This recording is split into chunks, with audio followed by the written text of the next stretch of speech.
The chamber was massive, built to hold representatives from 47 different worlds. Ambassador Sarah Chun stood in the center, her small human form dwarfed by the towering aliens around her. Some had 6 legs, others floated in containment fields. A few looked almost human, but their eyes gave them away. Cold, ancient, certain. She had known this day would come. Everyone had. The Speaker of the Council rose from his platform. He was a Varillian, tall and thin, with skin that shimmered like oil on water. When he spoke, his voice echoed through translation devices that every species carried. The Council has reached its decision regarding the human question. Sarah kept her face neutral. Behind her, the 3 other human diplomats stood silent. They had been ordered not to speak unless called upon. It did not matter. The Council had made up its mind weeks ago. This was just theater. Humanity, the Speaker continued, has been part of the galactic community for 150 standard years. In that time, your species has colonized 214 worlds. You have expanded faster than any species in recorded history. Sarah felt a flicker of pride. Yes, they had. While other species took millennia to spread across a handful of planets, humanity had exploded across the stars like wildfire. Earth had been too small to hold them, and the galaxy was vast. This expansion, the Speaker said, and his tone shifted, is precisely the problem. Murmurs rippled through the chamber. Some species had been humanity's friends, or so Sarah had thought. But she saw no friendly faces now. Only fear. Only suspicion. A Keltorian delegate stood, her crystalline body chiming softly. Humans colonize worlds we deemed uninhabitable. They thrive in radiation levels that would kill our people in hours. They breed without restriction, without wisdom. In another 1,000 years, they will outnumber all of us combined. That is not a crime, Sarah said, unable to stay quiet. Silence. The Speaker's voice cracked like thunder. You will speak when addressed, human. Sarah bit her tongue. Rage burned in her chest, but she was a diplomat. She had to play their game. The Varillian continued. Humanity is reckless, aggressive. You push boundaries that should not be pushed. You take risks that endanger not just yourselves, but the stability of the entire galactic order. What order? Sarah thought bitterly. The one where you stay comfortable while we do the hard work? The evidence was presented on holographic displays for all to see. Images of human colonies on ice worlds, lava planets, even in the crushing gravity of super-Earths. Places where no other species could survive. Humanity had built cities. They showed human mining operations in asteroid fields, so dense that navigation computers called them death traps. They showed human explorers venturing into sectors marked as forbidden by the Council. They cannot be controlled, a delegate hissed. They do not respect limits. Because your limits are arbitrary. Sarah wanted to shout. But she stayed silent. The Speaker raised one long arm. Therefore, the Council has decided on the following course of action. All human colonies outside the Sol system must be abandoned. Humanity will return to Earth, your homeworld. You will remain there, under observation, until such time as your species has matured enough to rejoin civilized society. Silence fell across the chamber. Even the aliens who had voted for this looked uncomfortable now. They were ordering an entire species back into a cage. Sarah looked at her fellow diplomats. Ambassador Marcus from the Titan colonies. Commander Okoi from the Mars Defense Fleet. Dr. Yamamoto from the science stations beyond Pluto. They all nodded. They had prepared for this. She turned back to the Council and spoke clearly. No. The word hung in the air like a bomb. What did you say? The Speaker leaned forward, and for the first time, Sarah saw uncertainty in his alien eyes. I said no. Humanity declines your order. We will not abandon our homes. We will not return to Earth, like children being sent to bed without dinner. We are not your subjects. We never agreed to your authority. The chamber erupted. Aliens shouted in dozens of languages. Some demanded her arrest. Others called for immediate action. Through it all, Sarah stood firm, her 3 companions beside her. The speaker slammed his staff against the floor, and the sound silenced everyone. You dare refuse the council? Do you understand what you are saying? I understand perfectly, Sarah replied. You are afraid of us. Not because we are violent. Not because we have threatened you. But because we succeed where you fail. Because we adapt where you stagnate. Because in 150 years, we have achieved what took you millions. You are children playing with fire, the Kaltorian said, her voice sharp. You will burn yourselves and everyone around you. Maybe, Sarah said. Or maybe we will light the way to a future you are too afraid to imagine. The speaker's skin darkened, a sign of anger in his species. The council will give you 1 solar cycle. 1 year, in your terms. Return to Earth and abandon your colonies, or we will remove you by force. Our fleets are vast. Our weapons have ended civilizations. Do not test us, humans. Sarah smiled then, and it was not a pleasant smile. It was the smile of someone who had been pushed too far and had stopped caring about consequences. 1 year, she said. We accept your timeline. We will go home. Relief washed through the chamber. The aliens thought they had won. They thought humanity would surrender. However, Sarah added, I should clarify something. When we say home, we mean something different than you do. The speaker frowned. What are you saying? You told us to go home. We will. But home is not just Earth. Home is every world where humans have built and bled and dreamed. Home is the stations around distant stars. Home is the colonies in the darkness. And when we go home, speaker, we will defend it. All of it. She turned her back on the council, a gesture of ultimate disrespect in their culture, and walked toward the exit. Her fellow diplomats followed. Behind them, the chamber exploded into chaos. As they boarded their shuttle, Marcus spoke quietly. That went about as well as we expected. Better, Okoi said. They gave us a year. That is more time than we hoped for. Will it be enough? Dr. Yamamoto asked. Sarah looked out at the stars, at the vast darkness that humanity had claimed as its own. Out there, 200 colonies were waiting. Billions of humans who had been born among the stars and would never accept Earth their only home. It will have to be, she said. Send the signal. Tell everyone, we are going home. And across the galaxy, humanity began to move. The colony ship Wanderer had been home to 15,000 people for 3 generations. Now it was leaving the Kepler 442 system, heading back toward Earth, or so the Council's observers believed. Captain Elena Rodriguez stood on the bridge, watching the blue-green world shrink behind them. Her world, the planet where she had been born, where her children had taken their first steps. Now she was leaving it, and the anger in her chest felt like a living thing. Council scanner ship is maintaining distance, her first officer reported. They are tracking our course. Let them watch, Elena said. They will see exactly what they expect to see. Behind the Wanderer, 17 more colony ships followed in formation. On the surface of Kepler 442b, the city stood empty. Or appeared to. The lights were still on, the power plants still running. But no life signs registered on the council scans, because the colonists had gone underground, beneath the cities. In tunnels and bunkers built over decades, 10 million people waited. They had food for years. Water recyclers, hydroponic farms, everything they needed to survive while the galaxy thought their world was abandoned.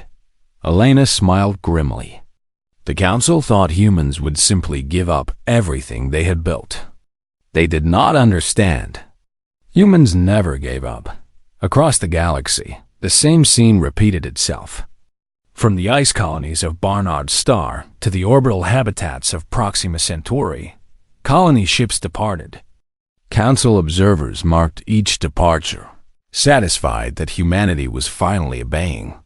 They did not see the volunteers who stayed behind, the engineers who kept the reactors running, the soldiers who maintained the defense systems, the farmers who tended the crops in hidden facilities, the teachers who kept educating children in underground schools. On each world, humanity left a skeleton crew, not to maintain the colonies, to weaponize them. In the Titan shipyards above Saturn, Admiral James Cade watched the construction crews work around the clock. The Council thought these yards were being shut down, the ships sent back to Earth orbit. They were half right. The ships were moving, but not to surrender. They were moving to fight. How many are ready? He asked his chief engineer. 23 carriers, 47 destroyers, 92 frigates, she replied. Her name was Chun, and she had not slept in 3 days. None of them had. We are converting the civilian freighters to troop transports. The mining ships are being fitted with weapons. The Council will call it an act of war. They already declared war when they ordered us to surrender our homes, Chun said flatly. We are just making sure we have the tools to respond. Cade nodded. He had been a military officer for 40 years. He had hoped to retire on Mars, maybe write a book about fleet tactics. Instead, he was preparing for the largest war humanity had ever faced. What about the special projects? He asked quietly. Chung glanced around, making sure they were alone. The Prometheus initiative is ahead of schedule. Dr. Zhao says they will have 3 prototypes ready within 6 months. And if they work, Admiral, the Council is going to regret every decision that led to this moment. On Europa Station, deep beneath the ice, scientists worked on weapons that the Council had forbidden. Not because they were cruel, but because they were effective.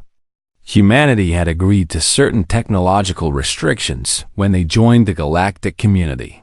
Now those restrictions were being lifted. Nuclear pulse drives that could accelerate ships to incredible speeds. Relativistic kill vehicles that could strike targets at a fraction of light speed. Non-monomonosine swarms that could disassemble enemy ships atom by atom. And worse things. Things that frightened even the humans who designed them. We cannot actually use some of these, Dr. Zhao said, staring at the equations on his screen. They are too destructive. His colleague, Dr. Martinez, shook her head. We do not have to use them. We just have to make the Council believe we will. Fear is a weapon too. On Earth, in the deep command bunkers beneath the Rockies, Fleet Admiral Jackson coordinated the greatest military operation in human history. On holographic displays, he tracked every colony ship, every hidden garrison, every secret project. The Council expects us to gather at Earth and accept their terms, his intelligence officer said. They are preparing a fleet to enforce the quarantine. How big? Bigger than anything we have ever seen. 300 capital ships. 2,000 support vessels. Enough firepower to glass every human world twice over. Jackson absorbed this information without flinching. He had known it would be bad. The Council controlled thousands of worlds. Their industrial capacity dwarfed humanity's. In a straight fight, humanity would lose. But humans did not fight straight fights. When did they arrive? 11 months. They are giving us time to comply. Good. We need every day. Jackson touched a control, and the display shifted to show the Sol system. Earth at the center, surrounded by Mars, the asteroid belt. Jupiter, Saturn, the outer planets. And beyond that, every single location marked in red. What they do not understand, Jackson said quietly, is that we are already home. And we have been preparing for this since the day we left Earth.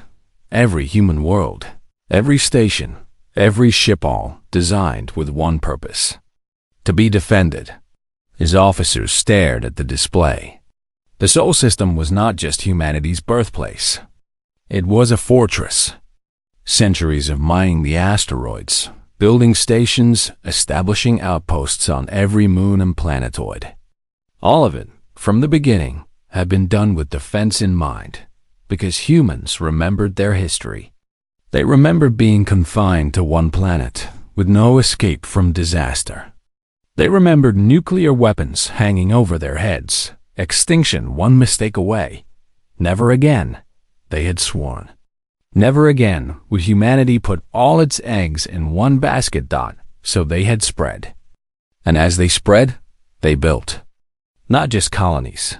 Defenses, weapons, contingencies. The galaxy thought humanity was young and naive. But humans had been preparing for war since before they reached the stars. In the outer colonies. Now, abandoned to council censors, the volunteers settled into their new routine. On Kepler 442b, a young soldier named Marcus stood watch in an underground command center. On his screens, he could see the surface, the empty cities, the council scanner ship in orbit. "They really think we are gone," his partner said, laughing quietly. "Let them think it," Marcus replied.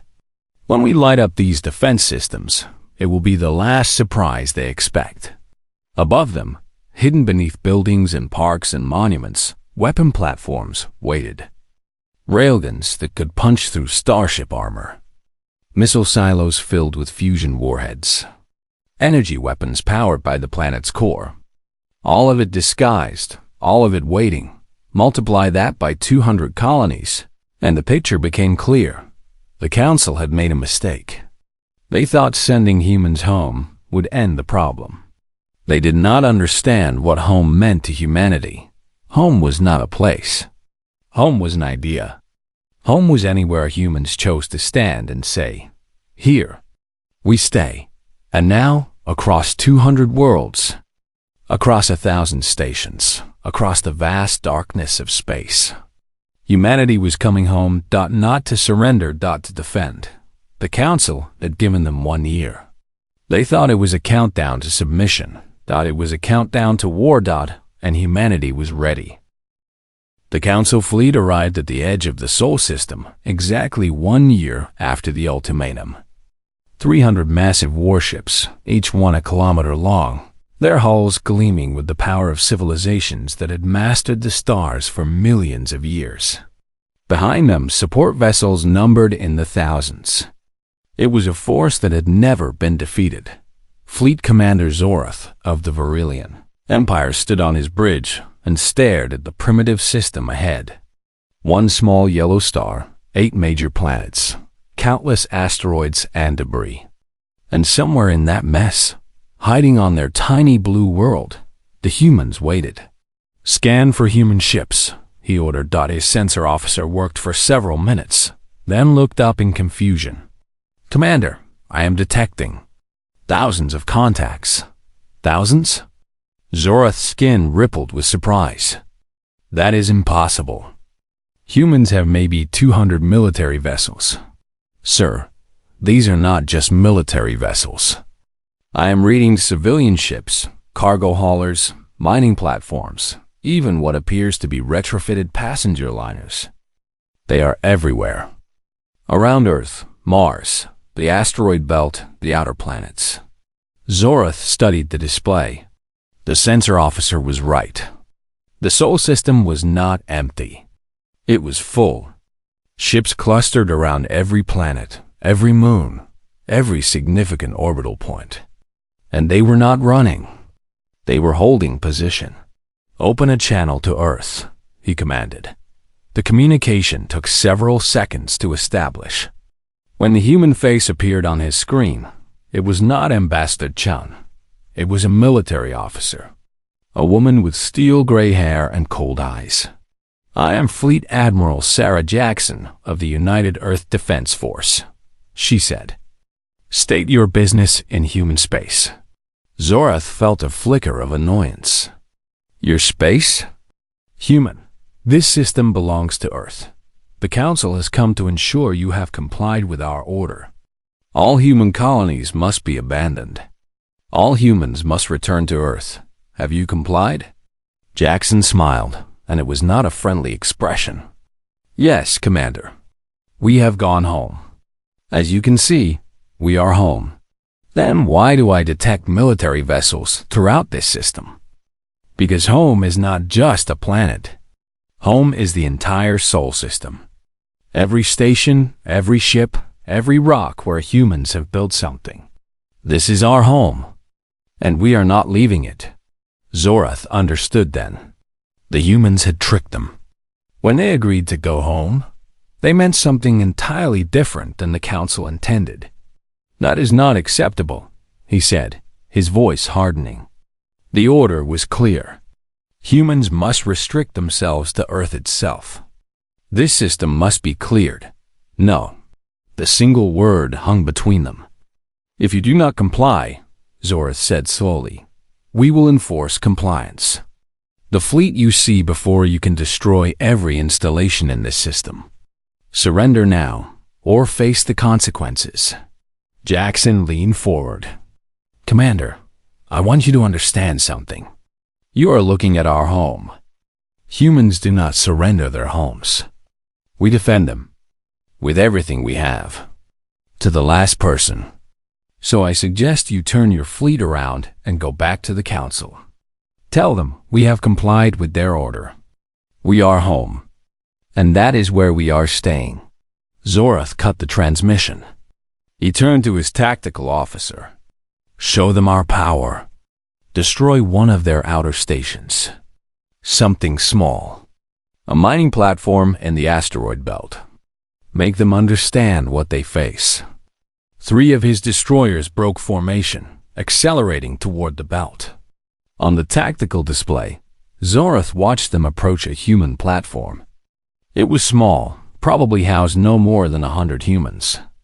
The destroyers charged their main weapons. Before they could fire, the asteroid belt lit up. Incoming fire. The tactical officer screamed. Multiple launches from the belt. Dozens of missiles. The missiles were crewed by Council standards. Human fusion warheads, simple and brutal. But there were so many of them. They swarmed the 3 destroyers like angry insects. Zorath watched in shock as his ships tried to defend themselves. Their point defense systems took out most of the missiles, but not all. 3 warheads detonated against shields. Then 5 more. Then a dozen .1 destroyer's shields collapsed. 2 missiles struck its hull, and the kilometer-long ship split in half, venting atmosphere and crew into the void. Pull them back, Zorath ordered. The remaining 2 destroyers retreated, damaged but functional. And the asteroid belt went quiet again, as if nothing had happened. Zorath stared at the display. In 30 seconds of combat, he had lost a destroyer and damaged 2 others. Against a mining platform. Full scan of the belt, he demanded. I want to know what we are facing. The sensor officer worked frantically. When he looked up, his face had paled to a color Zorath had never seen on a Virillian. Sir, the entire belt is armed. I am detecting weapons platforms hidden on asteroids throughout the region. Hundreds of them. Maybe thousands. That is impossible. When did they build all this? But Zorath knew the answer. Humans had been mining the asteroid belt for 2 centuries. All that time, they had not just been extracting resources. They had been building a fortress. What about the other planets? He asked, dreading the answer. Mars has orbital defense platforms. Jupiter's moons are showing similar signatures. Saturn's rings appear to be hiding weapons. Sir, the entire system is a trap. Zorath felt cold.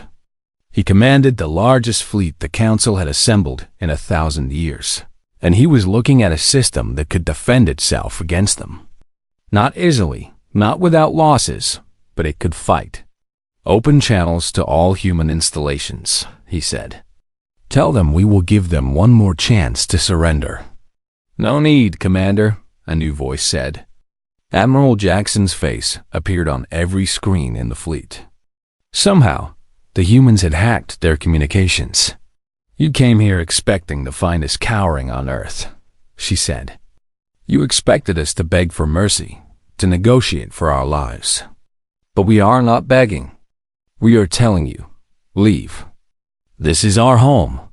We have defended it since before we reached the stars. We will continue defending it for as long as humans exist. You cannot win, Zorath said, but his voice lacked conviction. We outnumber you. Maybe, but you will have to come through our home to defeat us. Every planet, every moon, every station and ship and rock. We will fight for all of it. And yes, you will probably win eventually. But the cost, Commander.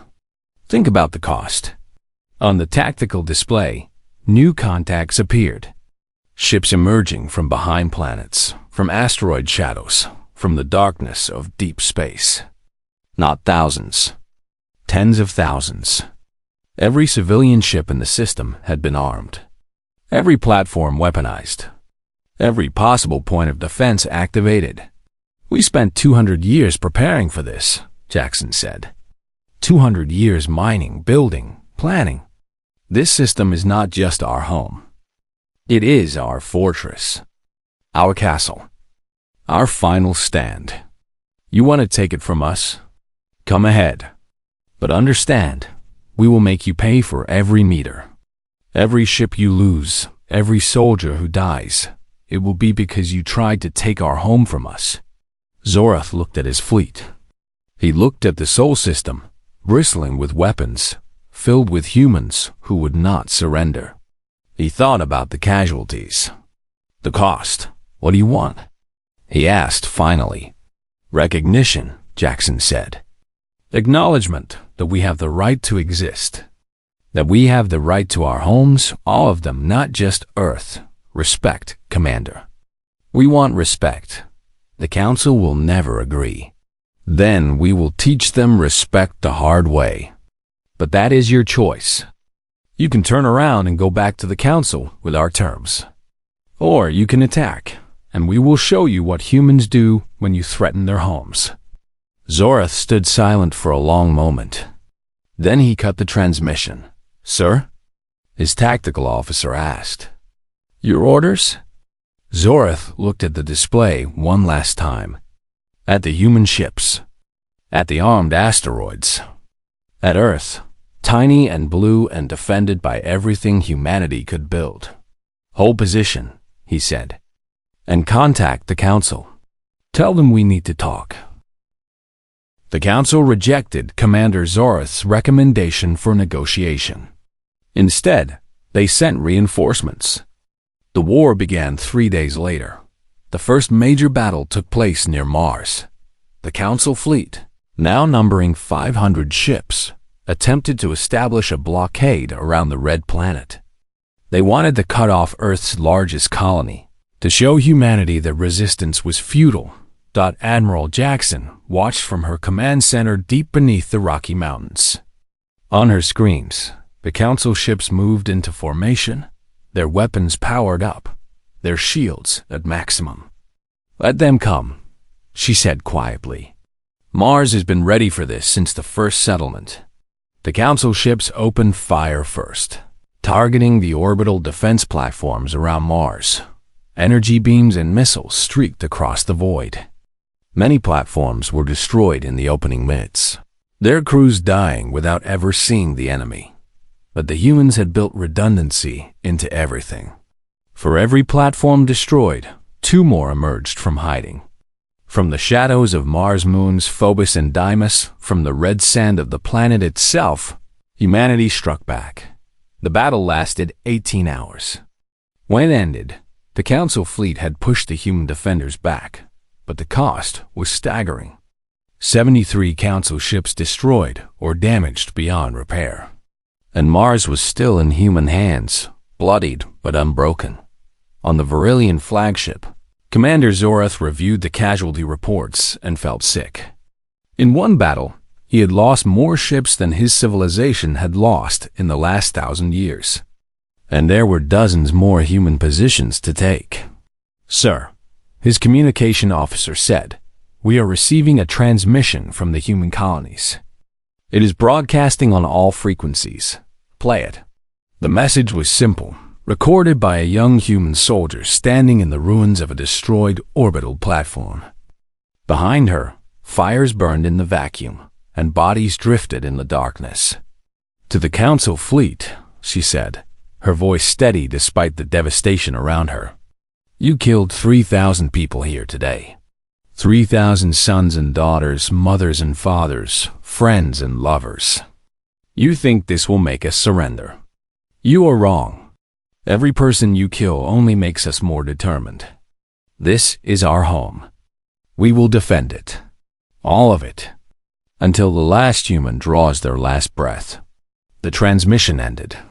Zorath turned it off, but the image of that young soldier stayed with him. The war continued. Week after week, battle after battle. The Council pushed forward, and humanity pushed back.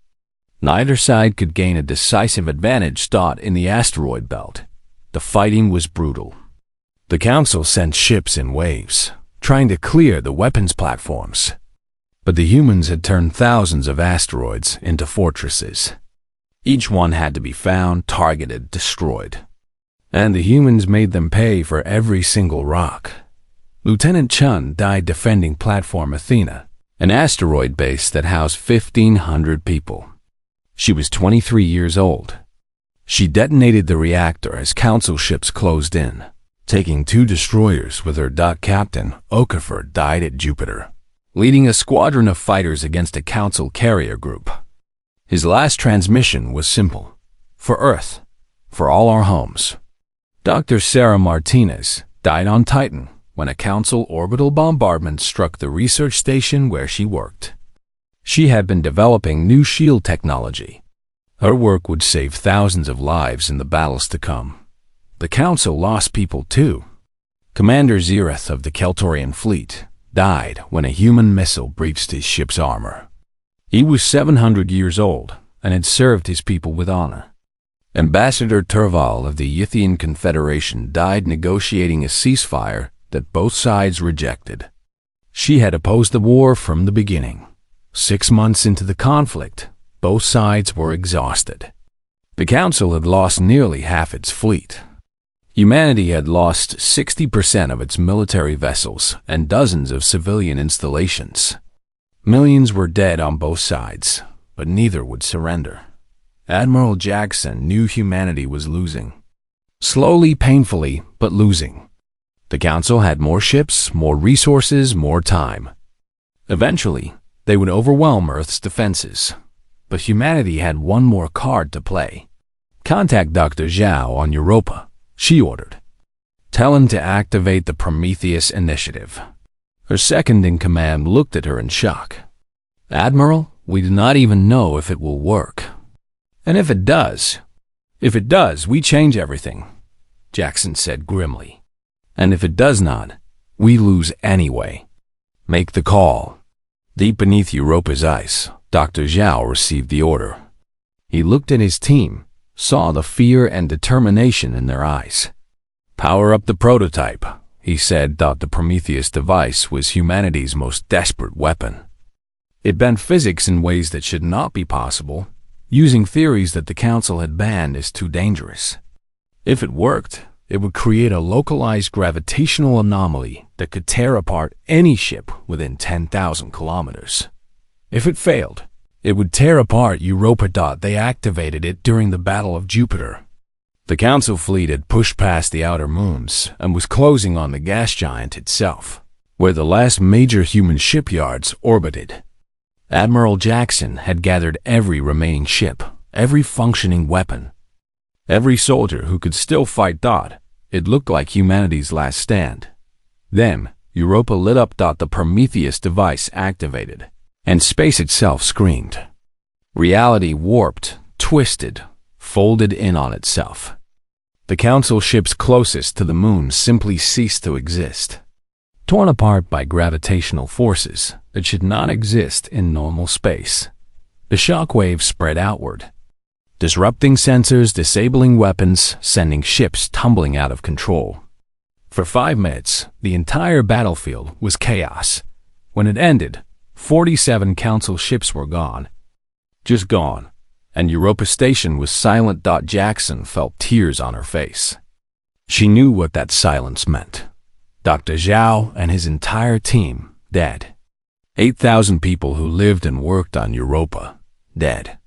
The station had not survived the activation, but the council fleet was broken. Commander Zorath stared at his tactical display in horror. He had just watched 47 ships vanish. Not destroyed, vanished.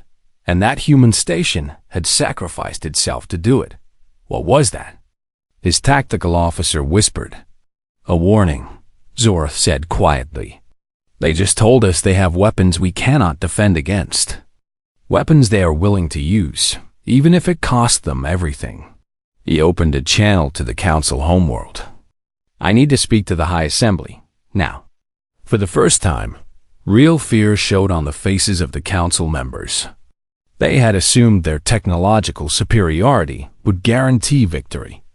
But the humans had just used a weapon that should not exist. And they had paid for it with their own lives. If they have one of those weapons, the Kultorian delegate said, they may have more.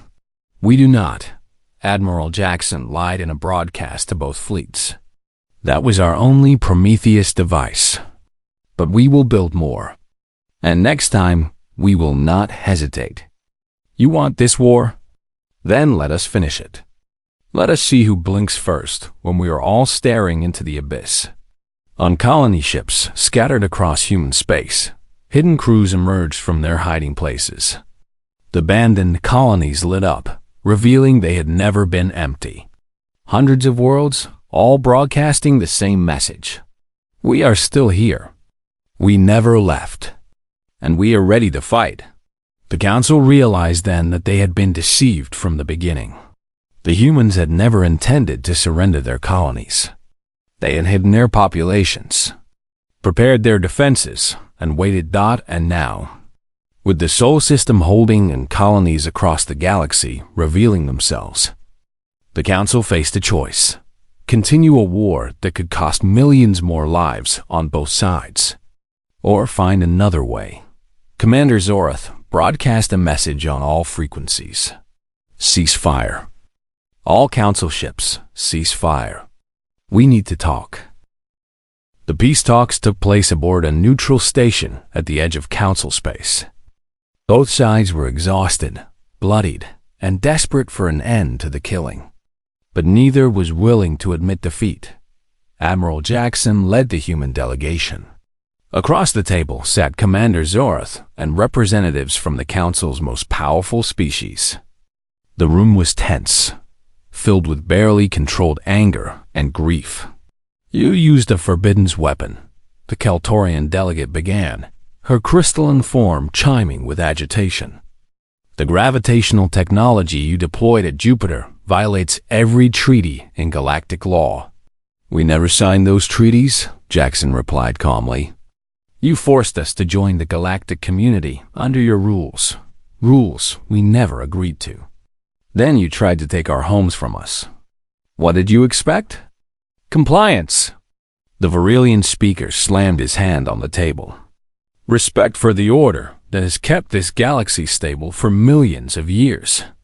Jackson laughed, and it was a bitter sound. Order? Is that what you call it? Let me tell you what we discovered while preparing for this war. Do you want to know the real reason you tried to banish us? She activated a holographic display. Financial records appeared in the air, stolen from council databases during the conflict. Trade routes, profit margins, economic projections. We found your internal communications, Jackson said. The real reason for our banishment was not because we were dangerous. It was because we were competition. The room fell silent. Humanity colonizes worlds you claimed were worthless, Jackson continued. We mine asteroids in fields you said were too dangerous. We trade goods at prices that undercut your established markets.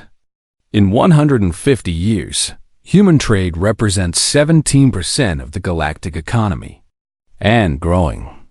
She changed the display to show population projections. In 500 years, at our current rate, humans will outnumber every other species combined. You saw the numbers. You saw what that meant for your control of trade, resources, politics. So you decided to stop us before we became too powerful. That is not true, the Keltorian delegate protested, but her voice lacked conviction. Prove me wrong, Jackson challenged.